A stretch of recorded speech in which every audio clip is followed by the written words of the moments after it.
네, 여러분 반갑습니다. 2026학년도 중학교 3학년 과학시험 대비를 위한 시간이에요. 네, 저는 여러분과 이번 시간 함께할 과학 강사 정하늘이라고 합니다. 오늘 저와 함께 볼 내용은 3학년 1단원에 나와 있는 화학 반응의 규칙과 에너지 변화라는 내용을 함께 살펴볼 거고요. 개념 정리를 통해서 우리가 이 단원에 핵심적으로 꼭 기억해야 할 사항들, 그리고 어떤 부분을 좀 중점적으로 살펴보면 좋을지, 그에 대한 전반적인 내용을 한번 알아보도록 하겠습니다. 네, 이 단원은 물질에 대한 여러 가지 변화를 다루는 파트죠. 그래서 첫 번째로 우리가 살펴볼 건 물질의 변화의 종류입니다. 물질의 변화는 크게 두 가지가 있어요. 하나는 물리 변화라는 것이 있고요. 또 하나는 화학 변화라는 것이 있는데요. 자, 그럼 이것이 의미하는 게 뭘까? 그에 대한 걸 한번 살펴보겠습니다. 먼저 물리 변화인데요. 물리 변화란 물질의 고유한 성질은 변하지 않으면서 모양, 크기, 상태만 변하는 현상을 이야기합니다. 그러니까 이른 그대로 물리적으로 겉모습이 좀 변한다라고 생각을 해주시면 좋겠고요. 성질 자체는 변하지 않기 때문에 물질의 고유 성질은 유지가 된다. 그래서 우리가 일상생활에서 볼 수 있는 물리변화의 예시로는 드라이아이스가 승화하는 과정. 우리가 이제 아이스크림 사러 가면 이제 거기서 포장을 해주시면서 몇 분이나 이동을 하실까요? 물어본 다음에 거기에 뭘 넣어줘요? 드라이아이스를 넣어주죠. 이 드라이아이스는 승화가 되면서 고체에서 기체로 어떤 물질로 변합니까? 이산화탄소로 변하게 되죠. 하지만 그러니까 고체인 드라이아이스가 기체인 이산화탄소로 변하더라도 그 성질 자체는 유지가 된다라는 거. 혹은 잉크가 물에 퍼지는 것 역시 잉크의 성질이나 물의 성질은 변하지 않고 서로 이제 뭐만 된다? 혼합이 되는 것만 우리가 살펴볼 수가 있습니다. 이런 현상들의 특징은 말 그대로 이제 성질은 변하지 않고 상태나 겉모습만 변한다라는 거. 그래서 그 부분이 물리 변화다라고 이해를 하시면 되겠고요. 그래서 물질이 변할 때 성질은 변하지 않고 상태나 겉모습만 변한다. 그래서 보통은 상태 변화라든지 물질이 혼합이 되었다든지 아니면 뭐 이제 모양 자체가 뭐 이렇게 찌그러졌다거나 펼쳐졌다거나 이런 형태의 변화들만 우리가 기억을 하시면 되겠습니다. 그럼 왜 물리 변화는 그 성질 유지가 되느냐? 물질을 구성하는 원자의 배열이나 분자 자체는 변하지 않아요. 분자 사이의 간격만 변하기 때문에 성질은 유지가 되는데, 자, 아래 그림을 보면 우리 물 분자가 이렇게 따닥따닥 붙어 있는 구조. 우리가 서로 결합해 있는 이 형태를 얼음이라고 얘기하죠. 고체인 얼음에 열을 가하게 되면 액체 상태인 물이 됩니다. 각 분자들은 조금 더 자유로워졌지만 이 분자의 구조 자체, 산소 원자 하나와 수소 원자 두 개가 이렇게 붙어 있는 이 형태 자체는 변하지 않았다라는 것을 우리가 확인할 수 있습니다. 열을 더욱 가해서 수증기가 되더라도 이 입자들의 거리만 더욱 멀어졌을 뿐 이 분자의 모양 그리고 구조 자체는 변하지 않는다. 우리가 물질의 성질을 결정하는 가장 작은 입자를 분자로 정의하고 있죠. 그럼 분자가 유지된다면 물질의 성질은 그대로 유지가 된다라는 거. 그 내용을 기억을 하시면 좋겠어요. 자, 그 다음은 화학 변화라는 것이 있는데요. 화학 변화의 정의는 어떤 물질이 성질이 전혀 다른 새로운 물질로 변하는 현상을 이야기합니다.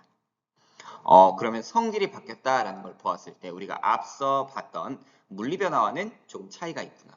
그럼 물리 변화라고 하는 것이 이 분자의 구조가 유지가 돼서 성질은 유지가 된 거니까 화학 변화는 뭔가 분자의 구조가 달라졌겠구나. 입자의 이런 배열이 좀 달라졌겠구나. 라는 걸 생각을 해볼 수가 있는 거죠. 그래서 과일이 있거나 양초가 타거나 껍질을 벗겨낸 사과가 갈색으로 변하는 갈변 현상, 그리고 달걀이 있는 것은 그 상태가 겉모습뿐만 아니라 성질까지 변하게 되죠.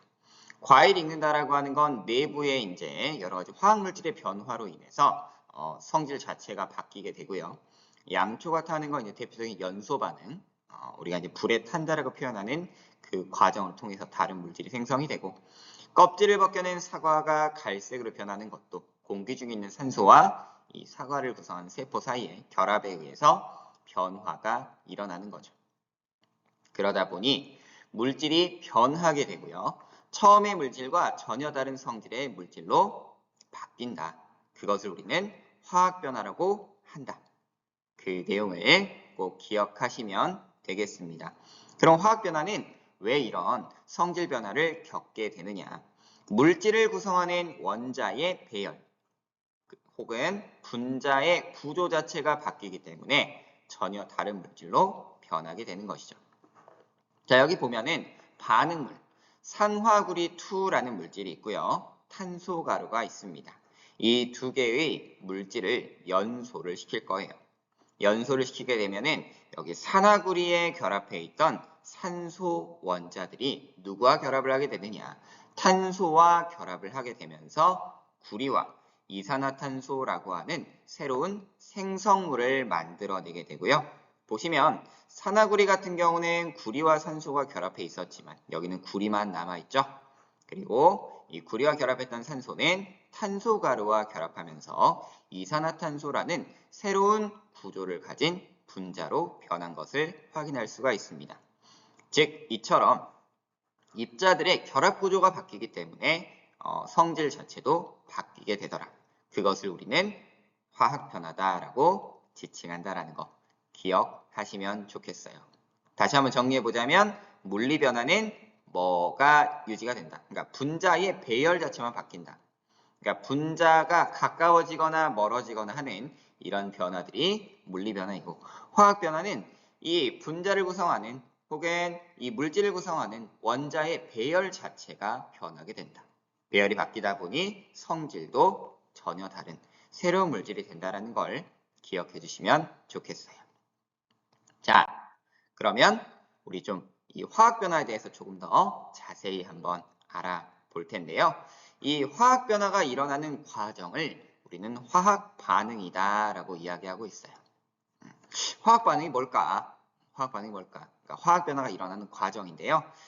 자, 물질의 화학 변화가 일어나는 반응인데 어떤 물질이 성질이 다른 새로운 물질로 변해가는 그 과정 자체를 우리는 화학 반응이라고 이야기하고 있습니다. 여기서는 용어 정리가 중요해요. 자, 앞에 나왔던 그림을 다시 보면서 정리를 해볼게요. 자, 먼저 반응에 참여하는 물질, 재료가 되는 거죠. 재료. 그래서 화학 반응에 참여하는 물질인 반응물이 있겠고요. 이 반응물이 서로 이제 여러 가지 에너지에 의해서 반응이 일어나게 되면 거기에서 무엇이 만들어지느냐? 생성물이 만들어집니다. 반응물과 생성물은 그러면 같은 건가요? 생각할 수 있는데, 자, 전혀 다른 새로운 물질이에요. 그래서 이전의 성질은 전혀 가지고 있지 않더라. 새로운 성질을 가진 물질이다. 이렇게 이해하시면 되겠습니다. 그러한 화학 반응 중에 이제 대표적인 반응 중에 하나가 연소 반응이 있는데, 연소 반응이라고 하는 건 물질이 산소와 빠르게 반응하여, 그러니까 우리가 불을 붙인다, 태운다, 이런 표현 속에서 보면은 우리가 이 연소라는 과정이 일어나기 위해 필요한 게 발화점 이상의 온도, 그리고 이제 탈물건 재료가 필요하고, 거기에 추가적으로 뭐가 필요해요? 산소가 필요합니다. 그래서 이 산소와 반응하는 것을 우리는 산화 반응이라고 화학 반응 중에 하나로 정의하고 있는데, 그 중에서도 이 연소 반응은 좀 빠른 산화 반응이에요. 그러니까 반응이 빠르게 일어나는, 그러니까 산소와 반응하는 그런 반응이다라고 하시면 되겠고요. 자, 이 연소 반응이 일어나게 되면은 열과 빛을 내며 새로운 물질이 생성이 된다. 이렇게 이해하시면 되겠습니다. 그럼 우리는 이 화학 반응을 어떻게 이용하고 있느냐?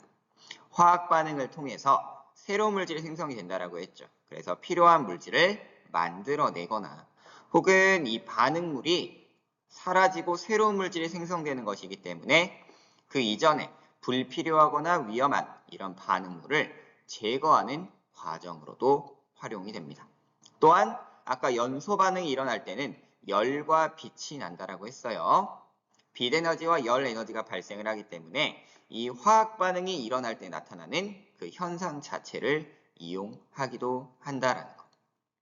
그래서 여러분이 이제 3학년이니까 2학년 때 배웠던 내용들 중에 이제 뭐가 있었냐면 우리 몸에서 일어나는 기관계의 상호작용을 배웠잖아요. 우리가 산소를 호흡기에서 받아들이고 그 다음에 소화기에서 영양분을 우리 몸에 흡수해가지고 어떻게 했죠? 우리 몸에 있는 세포에서 그걸 가지고 뭘 했습니까? 세포 호흡을 했죠. 영양분과 산소를 가지고 세포 호흡을 통해 물과 이산화탄소라고 하는 노폐물이 발생을 하면서 거기서 뭘 얻어내는 과정이 있었어요. 에너지를 얻어내는 과정이 있었죠. 그럼 우리 몸에 일어나는 이 세포 호흡 역시 무엇이구나? 화학 반응의 일종이구나. 이렇게 생각을 해볼 수 있다라는 겁니다. 그래서 그런 내용들을 여러분이 꼭 기억해 주시면 좋겠어요. 자, 조금 더 이제 화학 변화에 대해서 한번 알아봅시다. 화학 변화 내에서는 그 입자 배열이 어떻게 바뀌느냐. 앞서 이제 나왔던 물리 변화와 화학 변화를 한번 비교해 볼 텐데요. 화학 변화 같은 경우는 기존 원자 사이의 결합이 끊어지면서 새로운 원자 결합이 형성이 됩니다. 그러다 보니 전혀 새로운 물질이 만들어지겠죠. 그래서 화학 변화가 일어날 때는 반응물을 구성한 원자들의 배열이 달라지면서 반응 전과 다른 새로운 물질이 생성이 되고요. 하지만 여기서 꼭 기억해야 할 중요한 사실. 화학 변화가 일어나더라도 원자의 종류와 수는 절대 변하지 않는다라는 거.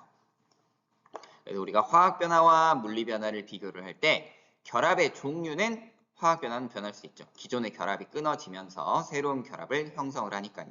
하지만 물리 변화는 그 결합 자체가 변하지 않는다. 그래서 성질도 바뀌지 않는 거죠. 분자의 종류 역시 화학 변화는 변하겠죠. 새로운 물질을 만들어내니까요. 하지만 물리 변화는 분자의 구조 자체는 변하지 않는다. 단지 이제 결합이 분자끼리 가까이 붙어 있느냐, 멀어져 있느냐 이런 차이만 존재하기 때문에 종류 역시 물리 변화는 유지가 된다. 하지만 화학 변화에서도 물리 변화에서도 변하지 않는 것이 있는데요. 그것은 바로 원자의 종류와 수입니다. 반응물이나 생성물에서 이 물질 자체를 이루고 있는 원자의 종류, 그리고 그 물질을 구성하고 있었던 원자들의 수는 절대 변하지 않아요. 그렇기 때문에 반응물이나 생성물을 비교했을 때 성질은 달라졌을지언정 그 물질을 이루고 있는 모든 그 입자들의 수와 종류는 바뀌지 않는다라는 거. 그 내용은 꼭 기억을 하셔야 해요. 왜냐하면 이 뒤에 이제 어떤 것들이 나와요. 이러한 성질을 이용해서 우리가 법칙들을 만들었죠. 그래서 몇 가지 법칙들을 정리를 하면서 화학 변화가 일어날 때, 화학 반응이 일어날 때는 이런 규칙들이 있구나라는 걸 살펴볼 수가 있죠. 그래서 꼭 기억을 하셔야 된다라는 겁니다. 자, 다음 내용을 한번 넘어가 보죠. 자, 이런 화학 반응을 좀 체계적으로 정리하기 위해서 우리는 화학 반응식이라고 하는 걸 사용합니다. 화학 반응에 대한 것을 뭘로 정리했다? 식으로 정리했다라는 거예요. 그래서 화학 반응식은 그러면 어떻게 만들어내느냐? 먼저 이제 화학식이라는 걸 우리가 먼저 알아야겠죠. 화학식이란 원소 기호를 사용해 물질을 나타낸 것인데 우리가 물이라고 표현을 하는 액체 상태의 물 같은 경우도 우리나라 같은 경우는 물, 다른 일본 같은 경우는 미즈, 아니면 영어로는 워터 이렇게 이야기를 하잖아요. 그러니까 각 나라마다 고유의 명칭들이 다르지만 화학 반응에서는 이걸 통일해서 사용을 한다. 어떻게 써요? 수소 원자 2개와 산소 원자 하나가 결합해 있다. 그래서 H2O. 이때 이제 이 H라고 하는 건 수소를 의미하는 것이고 O는 산소를 의미하는 것인데 그러면 수소 원자 2개와 산소 원자 하나가 결합해서 이루어진 물질이다. 이런 의미를 가지고 있죠.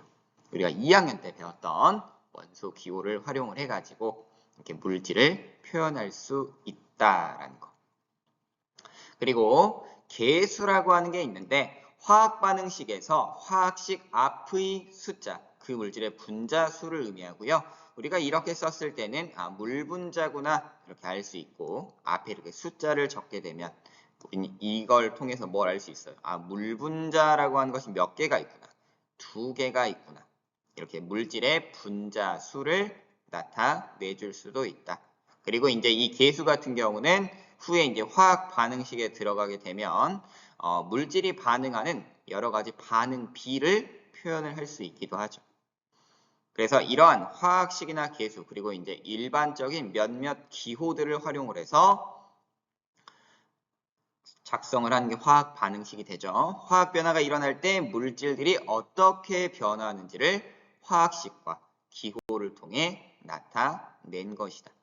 우리가 실제로 그러면 화학 반응식이 어떻게 활용이 되는지 그걸 좀 살펴봐야겠죠. 자, 한번 보도록 하겠습니다. 여러 가지 화학 반응식의 예인데요. 자, 첫 번째는 질소와 수소가 반응해서 암모니아가 생성이 되었다. 이것을 우리가 화학 반응식으로 나타내 본다면 여기 보면 이제 질소 분자가 있고요. 그 다음에 수소 분자가 있죠. 질소 분자는 하나, 그리고 수소 분자는 3개가 있어요. 이렇게 질소와 수소가 반응을 하게 되면 뭐가 생성된다? 암모니아가 생성된다. 그래서 여기 보면 NH3, 암모니아의 화학식이죠. 그리고 앞에 이제 계수가 2가 적혀 있는데 이걸 통해 질소 한 분자와 수소 3분자가 반응을 하게 되면 암모니아가 2분자 생성이 되는구나. 이때 화살표의 방향은 뭘 의미해요? 화살표의 왼쪽은 반응물, 화살표의 오른쪽은 생성물을 의미하고 있다. 그래서 이렇게 반응이 진행이 되는구나. 반응의 방향 또한 우리가 알 수 있는 거죠. 자, 두 번째는 구리와 산소가 반응해 산화구리가 생성이 되는 것인데 서로 다른 두 물질이 결합을 해서 화합이라는 과정을 통해 하나의 물질이 되는 과정이죠. 그래서 여기 보면은 구리와 산소가 만나서 산화구리라는 물질을 만들어내는구나. 그때 이제 입자의 수는 이렇게 구성이 돼 있구나. 그런 것들을 확인할 수 있는 거죠. 또한 메테인이 연소하면 이산화탄소와 물이 생성된다. 이 과정 역시 메테인 한 분자와 산소 2분자가 서로 반응을 해서 이산화탄소 한 분자와 물 2분자를 만들어내는구나. 이런 걸 화학 반응식을 통해 확인할 수가 있고요. 또한 이러한 내용이 있다면 그걸 가지고 우리가 화학 반응식도 만들어 볼 수 있는 거죠.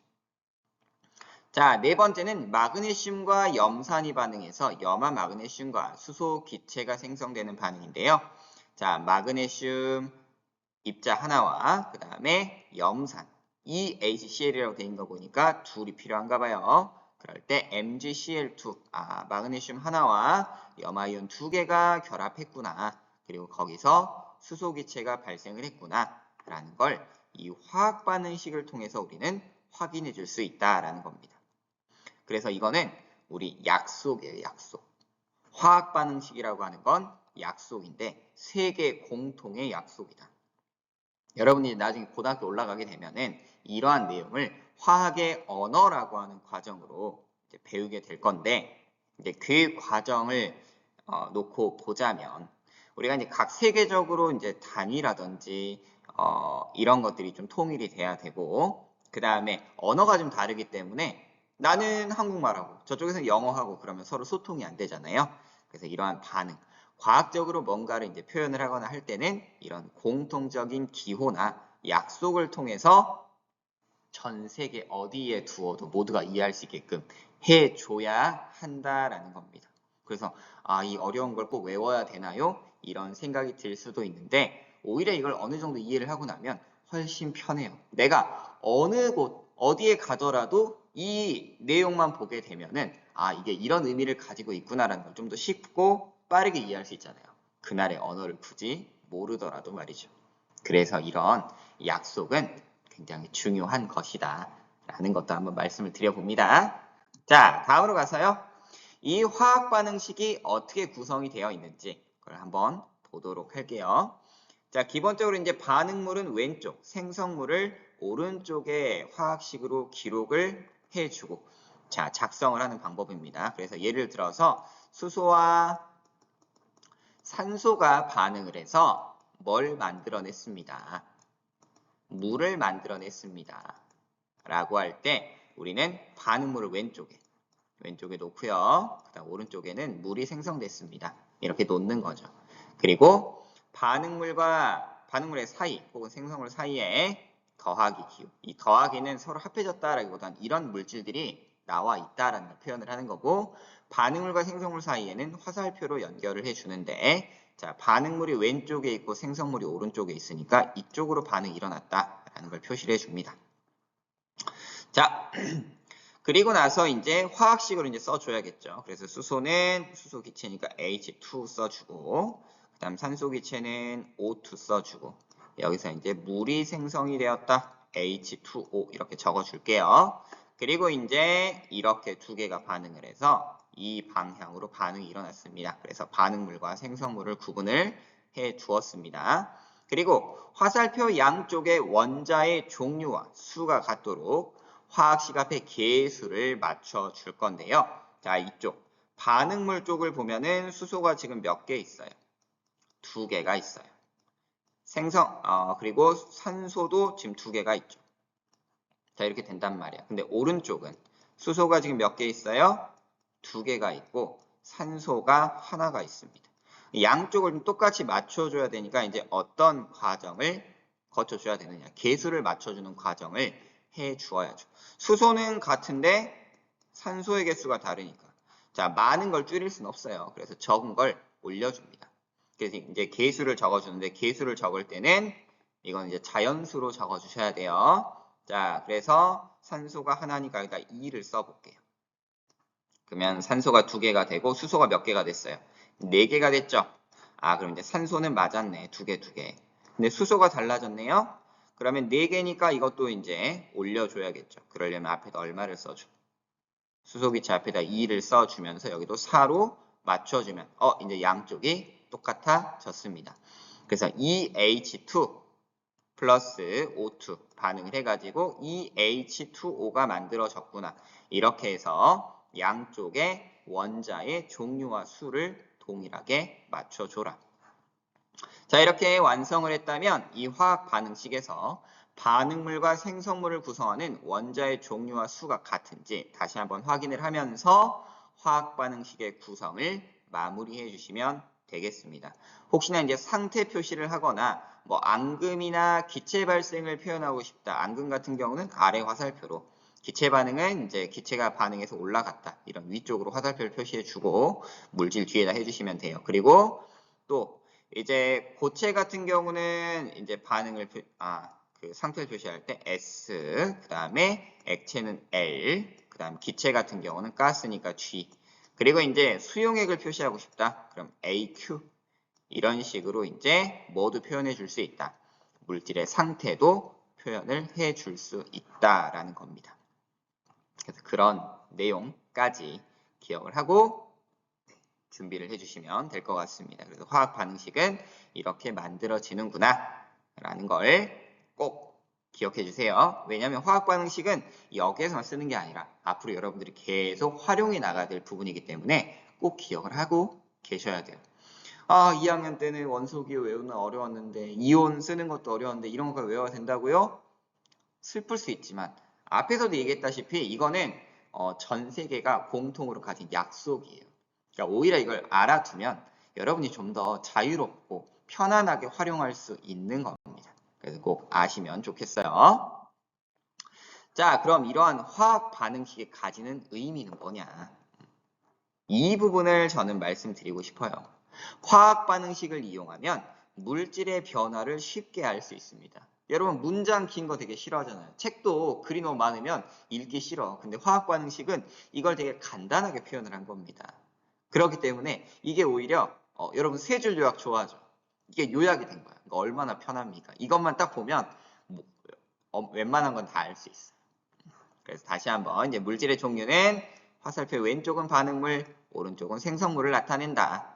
그리고 화학 반응의 종류를 알 수 있는데 화합이라고 하는 건 이제 A와 B라는 물질이 있을 때 이 두 개가 서로 만나서 AB라는 물질을 만들었어요. 하나로 합해졌구나. 이게 이제 화합이 되는 거고요. 분해 같은 경우는 CD라는 물질이 있었는데 이게 C와 D로 분해가 되었구나. 이런 것들을 확인할 수 있습니다.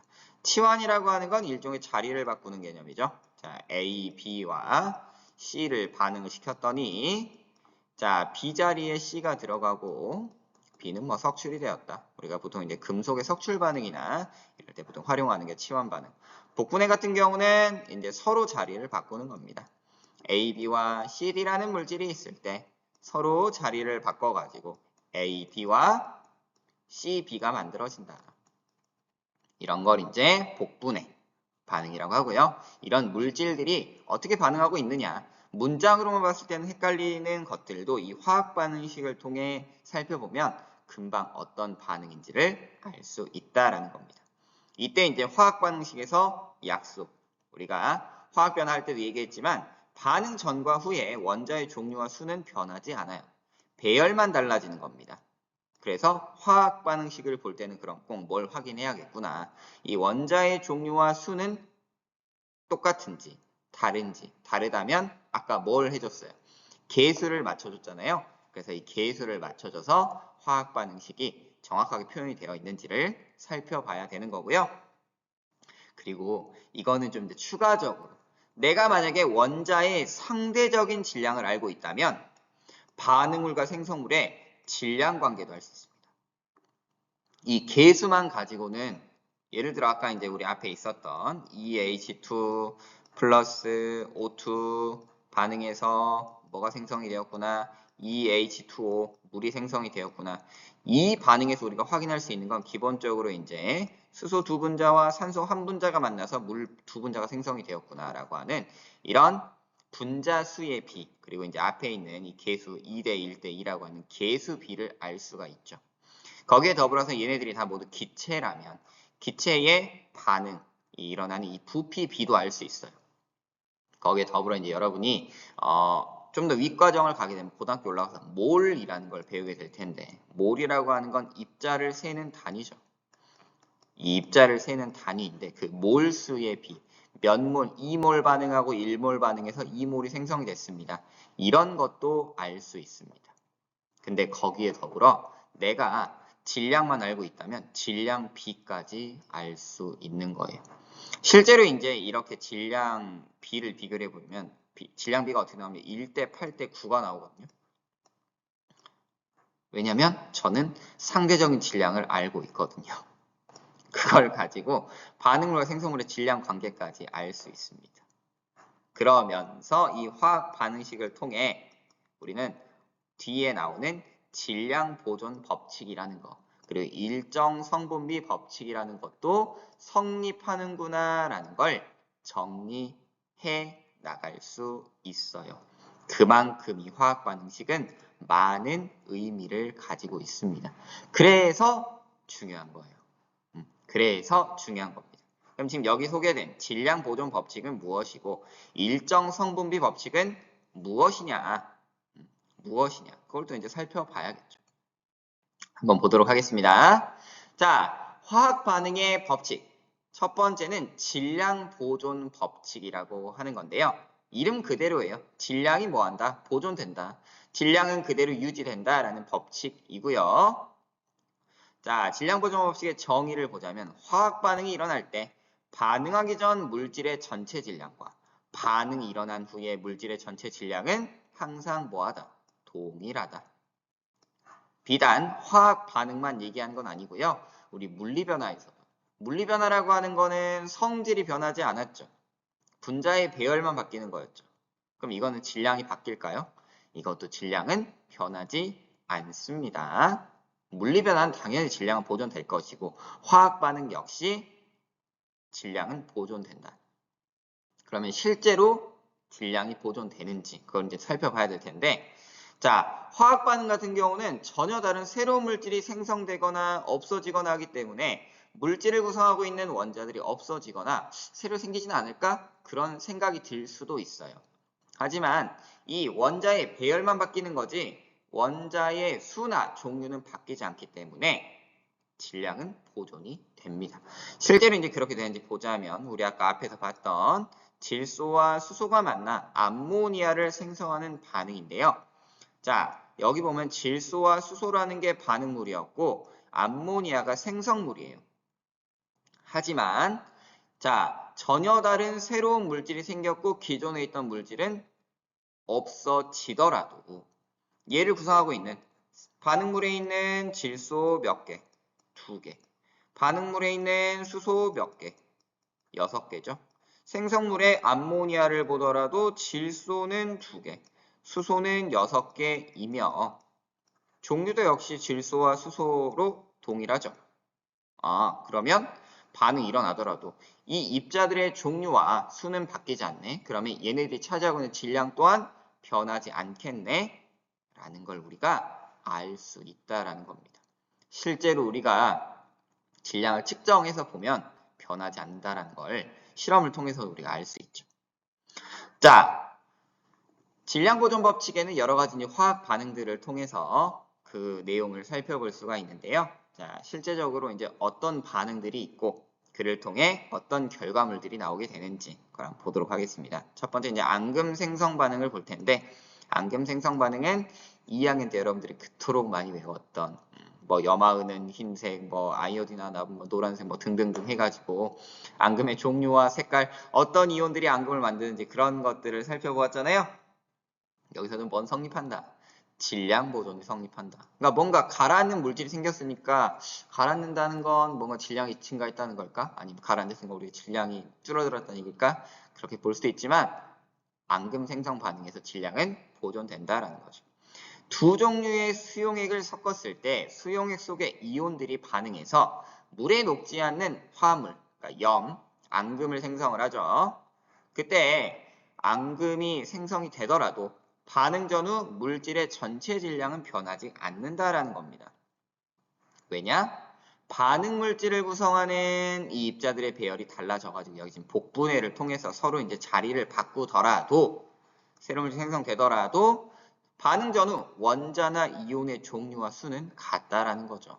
여기 보면 나트륨 이온 하나, 여기도 나트륨 이온 하나, 염화이온 하나, 여기도 염화이온 하나, 은이온 하나, 은이온 하나, 그리고 질산이온 하나, 질산이온 하나. 이렇게 종류와 수는 바뀌지 않았다라는 겁니다. 이렇게 AgCl, 염화은이라는 흰색 앙금을 만들더라도 가라앉더라도 이 화학 반응식만 봤을 때는 변화가 없겠구나. 질량은 보존되겠구나. 이런 걸 확인할 수 있다라는 거죠. 다시 한번 화학 반응식의 중요성, 필요성을 한번 강조를 드립니다. 이런 걸 확인할 수 있기 때문에 화학 반응식이 중요한 거죠. 그러니 잘 이해해 두시는 게 좋아요. 자, 기체 발생 반응에서는 그럼 질량 보존이 될 거냐? 기체가 발생하면 이게 기체가 날아가니까 질량 줄어들지 않을까? 이런 생각이 들 수도 있어요. 근데 여기서는 여러분들이 좀 기억을 해야 될 게 열린 공간이고요. 밀폐된 공간이 있습니다. 이거를 좀 여러분들이 이해를 하고 보는 게 중요해요. 화학 반응식 자체만 보면은 우리가 질량은 보존된다라는 걸 알 수는 있거든요. 근데 밀폐된 공간의 경우 날아가는 기체가 붙잡혀 있기 때문에 질량이 동일합니다. 질량이 동일해요. 밀폐된 공간에서. 근데 공기 중에서는 반응 후 질량이 줄어들어요. 그럼 질량 보존 안 되는 거 아니에요? 생각할 수 있잖아요. 이게 여러분이 시험에서 은근 여러분들이 많이 헷갈려하는 부분이거든요. 평가를 볼 때 은근히 이제 이 내용을 놓쳐가지고 오답이 나오는 경우들이 좀 많습니다. 왜 그럼 질량이 작아지느냐? 생성물인 기체가 공기 중으로 날아가기 때문이죠. 그건 저울에 측정이 돼요, 안 돼요? 안 돼요.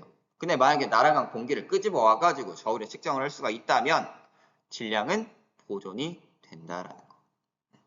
그게 중요합니다. 왜 이제 이 부분을 이렇게 큰 목소리 내면서 강조를 하느냐? 시험에서 정말 많이 틀리거든요. 그러니까 항상 시험 볼 때는 이 뚜껑이 열려 있냐? 플라스크가 있으면 삼각 플라스크가 있다라고 해봅시다. 플라스크의 뚜껑이 열려 있느냐? 아니면 플라스크의 뚜껑이 이렇게 마개로 닫혀 있느냐? 열려 있으면 기체가 날아가니까 질량은 줄어듭니다. 그럼 이거 질량 보존이 성립하지 않는다. 이렇게 내버릴 수 있는 거고요. 용기의 질량은 변하지 않는다. 이렇게 낼 수도 있어요. 근데 용기의 질량 변하고요. 질량 보존은 성립합니다. 닫힌 용기 뚜껑을 닫아버리면 기체가 못 빠져나가죠. 그래서 이때는 그냥 그대로 측정이 돼요. 저울에도 질량이 그대로 유지가 됩니다. 반응이 일어났을 때. 근데 여기 열어놔버리면 질량이 오히려 감소해. 그럼 질량 보존이 성립하지 않는 건가? 그렇게 하거나 기체가 날아가기 때문에 질량 보존이 성립하지 않습니다. 뭐 이렇게 얘기할 수도 있고요. 아니면 뚜껑을 열어놓고 저울의 그 눈금은 변하지 않는다. 이렇게 내버릴 수도 있어. 그러면 질량 보존 성립한다 그랬죠? 그럼 변하지 않겠네요. 체크 이렇게 해버리면 바로 띠 오답 나오는 거죠. 질량이 줄어들으니까 질량 보존 성립하지 않는다. 그럴싸해 보이는데 체크하면 바로 또 띠 하는 거죠. 그래서 그런 부분들 헷갈리지 않도록 꼭 기억해 주세요. 아시겠죠? 자, 금속의 연소 반응. 아까 이제 요 바로 앞에서 본 거는 기체의 반응, 그러니까 기체가 발생하는 반응이라 질량이 줄어드는데 금속의 연소 반응 같은 경우는 오히려 이제 공기 중에 있는 산소와 반응을 하기 때문에 오히려 질량이 늘어납니다. 밀폐되지 않은 공간에서 금속의 연소 반응 후에 연소된 금속의 질량이 증가해버려. 왜? 공기 중에 있는 산소가 금속과 결합을 하면서 화합물을 형성을 하거든요. 그러면서 질량이 오히려 늘어나는 상황이 생긴다. 이런 화학 반응도 있다라는 겁니다. 근데 이제 처음에 반응을 하기 전에는 금속의 질량만 측정이 되었다가 생성물은 질량이 오히려 증가해요.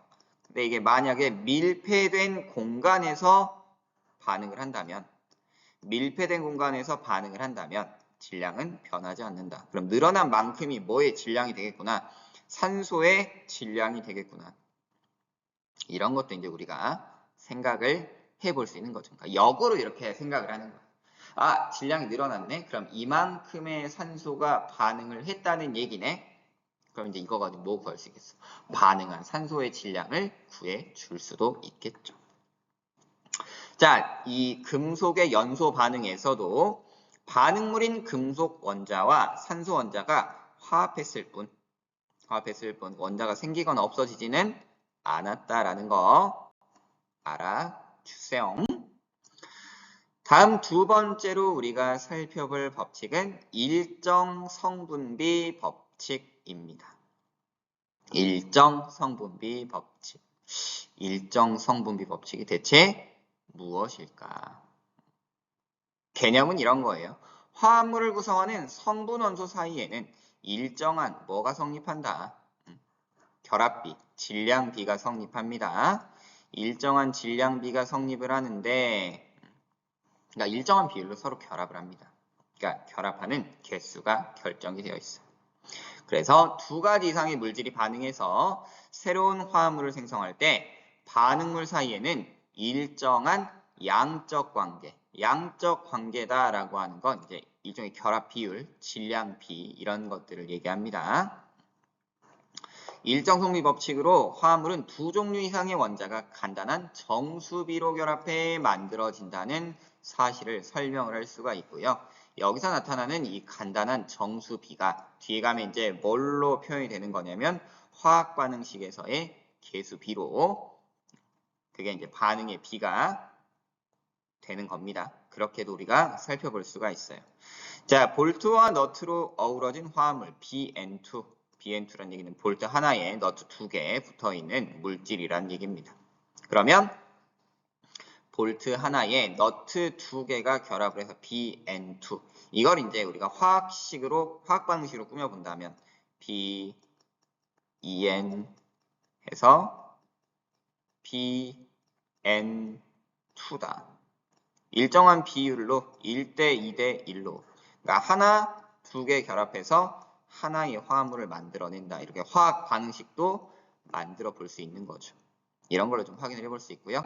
자, 다시 한번 이제 이거 가지고 정리해 볼게요. 방금 전에 볼트 하나에 너트 2개 만나면 BN2 이 화합물 하나 만든다라고 했습니다. 그러면 볼트가 5개 있고 너트가 10개 있다면 이 화합을 몇 개 만들어낼 수 있느냐라는 거죠. 몇 개 만들어낼 수 있느냐. 자, 1대 2의 비율로 반응을 하니까 그럼 여기도 1대 2, 5대 10으로 반응을 하겠죠.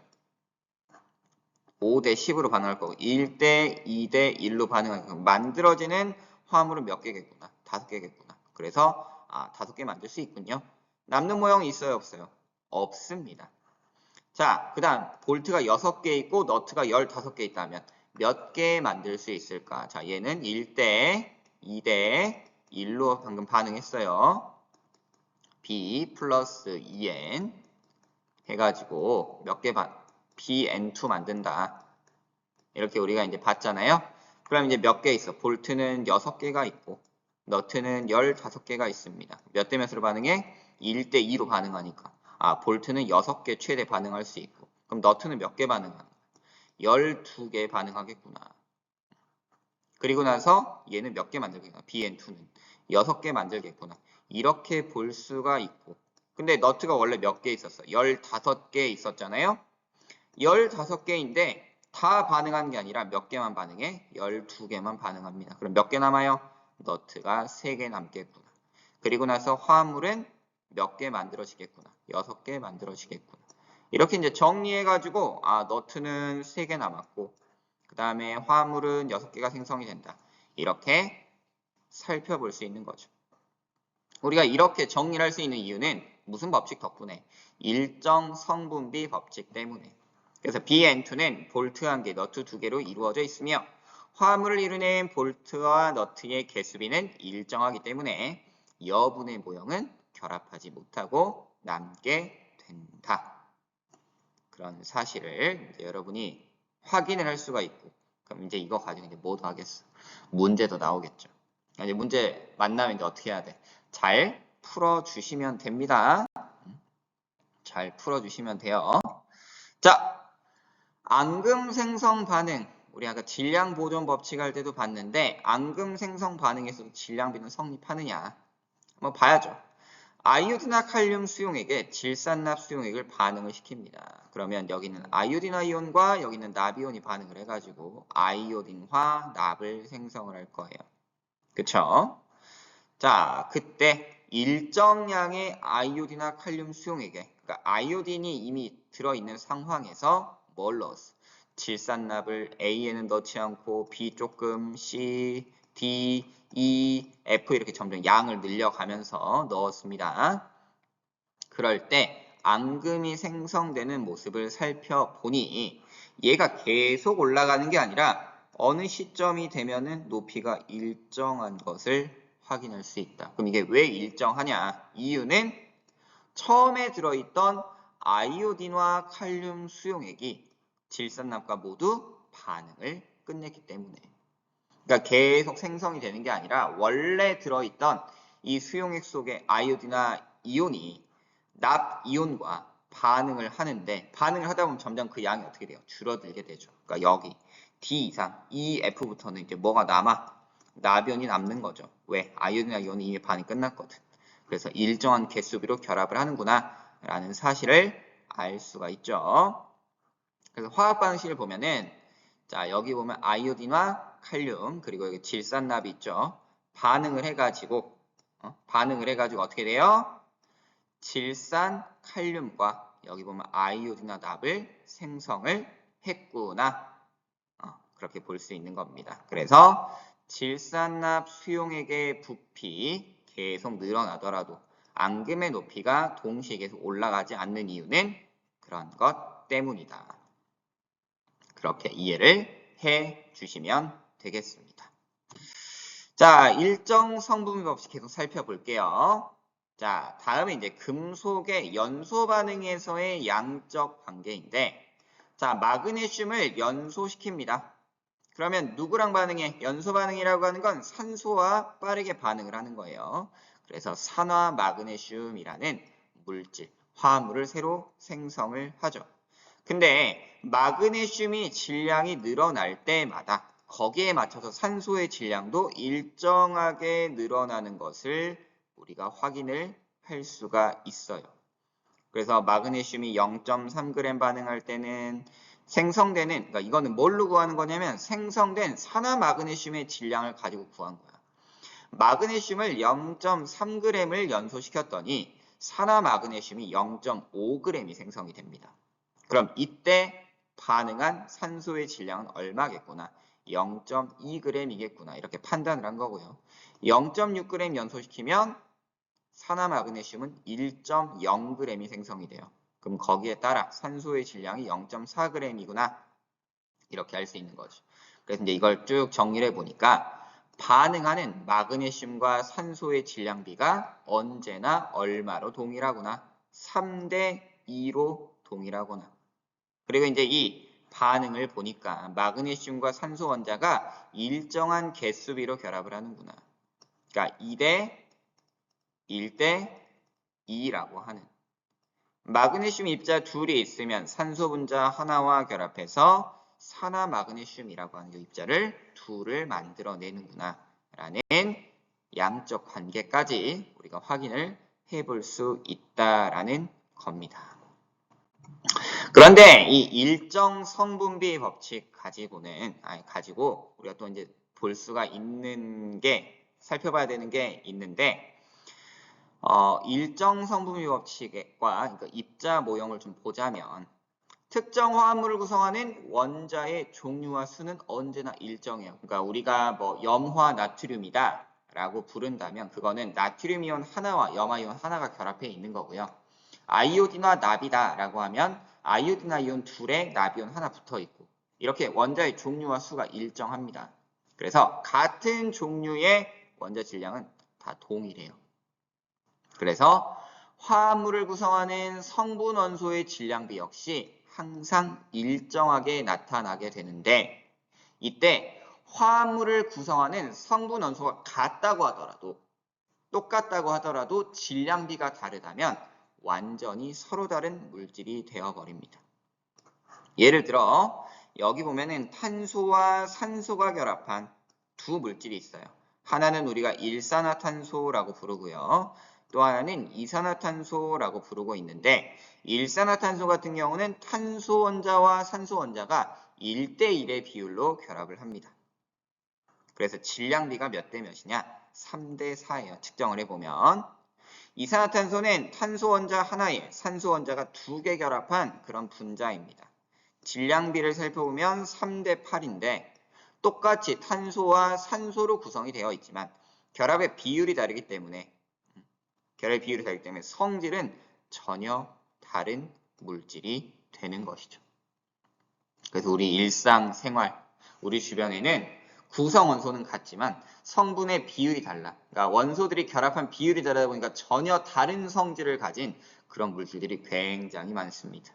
어떤 건 똑같은 원소로 구성이 되어 있는데 우리 몸에 좋은데 또 어떤 건 그 결합 비율을 살펴보면은 우리 몸에 막 독약이 되는 조금만 들어가도 바로 이제 직사시킬 수 있는 그런 물질들도 있더라 라는 것도 아시면 되겠습니다. 그래서 이 결합비가 굉장히 중요해요. 뭔가 이제 반응시키고 결합비를 측정을 해봤더니 질량비가 약간 다른데 그러면 내가 원하는 물질이 아니야. 그럼 그걸 활용하면 돼요? 안 돼요? 안 돼. 왜냐면 그거는 내가 원하는 물질이 아니고 전혀 성질이 다른 또 다른 어떤 물질이 되기 때문이죠. 자, 다음으로 세 번째로 알아볼 것은 기체 반응 법칙이라고 하는 겁니다. 이름 그대로 기체가 반응할 때 뭐가 있다? 법칙이 있다. 그럼 기체가 반응할 때의 법칙은 뭘로 정리가 되냐면 부피 관계로 정리가 됩니다. 자, 이름이 기체다라고 붙은 이유는 기체에서만 성립을 하겠죠. 고체나 액체에선 성립한다, 안 한다? 안 한다. 그래서 이거는 기체 사이에, 그러니까 화학 반응이 일어날 때 기체 사이 반응에서는 일정한 부피 관계가 성립한다라는 거고요. 자, 수증기 생성 반응에서의 부피비를 살펴보자면 자, 기체는 압력과 온도 조건이 매우 중요해요. 이게 되게 민감합니다. 압력과 온도 조건이 조금만 달라져도 부피가 달라져요. 그래서 동일한 압력과 온도에서 측정을 해야 돼.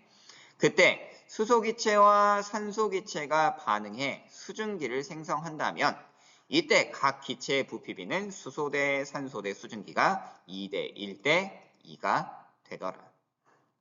그러니까 이런 거죠. 자, 보면은 자, 수소가 산소가 수증기가 이렇게 있을 때 우리 아까 계수비 써봤었잖아요. 이렇게 계수비 썼었는데 아까 이 계수비가 몇 대 몇 대 몇이었어? 2대 1대 2였죠.